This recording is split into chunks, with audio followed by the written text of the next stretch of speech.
Hello all. ఈరోజు నేను restaurant స్టైల్‌లో ఆలు కుర్మా చూయించబోతున్నాను.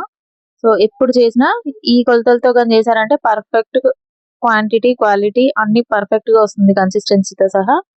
దీనికి ఫస్ట్ ఒక 2, 3 ఆలుగడ్డలు, అలాగే టమాటా, పచ్చిమిర్చి, ఉల్లిపాయ, కొత్తిమీర, కరివేపాకు, అలాగే కొంచెం బగారా మసాలా తీసుకోవాలి. ఫస్ట్ ఆలూని వాష్ చేసి ఒక 2, 3 ముక్కలుగా చేసి ఒక గిన్నెలో వేసి సరిపడా వాటర్ వేసి కొంచెం పసుపుతో కలిపేసి దాన్ని పొయ్యి మీద పెట్టాలి. ఆలు బాగా మెత్తగా ఉడికిపోయేంత వరకు ఉంచాలి.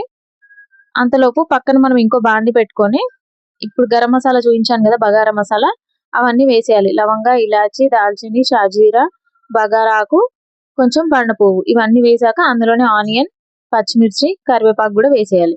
వేసి ఇవి ఒక 2 మినిట్స్ ఆనియన్ పింకిష్ కలర్ అయ్యేంత వరకు కొంచెం బాగా ఫ్రై చేయాలి దీన్ని ఆయిల్‌లో.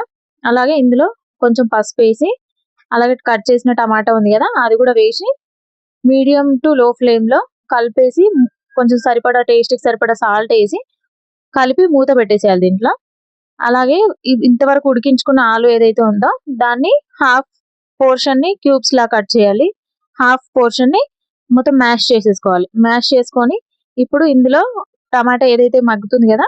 అందులో ఈ ఆలు పేస్ట్‌ని వేసేయాలి. అలాగే కారప్పొడి గూడా వేసేసి టేస్ట్‌కి సరిపడా ఉప్పు ఉందా లేదా ఒకసారి చెక్ చేసుకొని ఇందులో కొంచెం కొత్తిమీర గూడా వేసి మనకు కన్సిస్టెన్సీ ఎంత లూజ్‌గా కావాలో అంతవరకు వాటర్ వేసుకొని ఒక్కసారి కలిపేసి సాల్ట్ చెక్ చేసుకొని మూత పెట్టి ఇది బాగా మరగాలి. మరిగేంత వరకు ఉడికించాలి.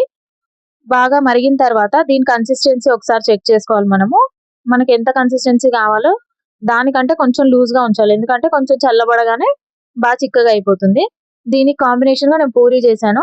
సో, పూరి గూడా ఇలా చేసిన ప్రతి పూరి ఇలా పొంగుతూ రావాలి అంటే చిన్న చిన్న టిప్స్ పాటిస్తే వచ్చేస్తుంది. నేను ఈ రెసిపీ ఇంకొకసారి చూపిస్తాను. ఈ పూరితో గాని, చపాతీతో గాని లేదా ఫ్లేవర్డ్ రైసెస్ ఉంటాయి గదా! పలావ్స్ దాంతో ఈ కుర్మా పర్ఫెక్ట్ కాంబినేషన్‌లో ఉంటుంది. ఈరోజైతే నేను పూరితో చేశాను. సేమ్ కర్రీ మనం దేంట్లోకైనా చేసుకొని ఎంజాయ్ చేయొచ్చు. ఎప్పుడు చేసినా రెస్టారెంట్ స్టైల్ టేస్ట్ వస్తుంది. సేమ్ కన్సిస్టెన్సీ గూడా అలాగే ఉంటుంది. ఒకసారి ట్రై చేసి నాకు కామెంట్స్‌లో ఫీడ్‌బ్యాక్ ఇవ్వండి. Thank you so much for watching. Please do subscribe.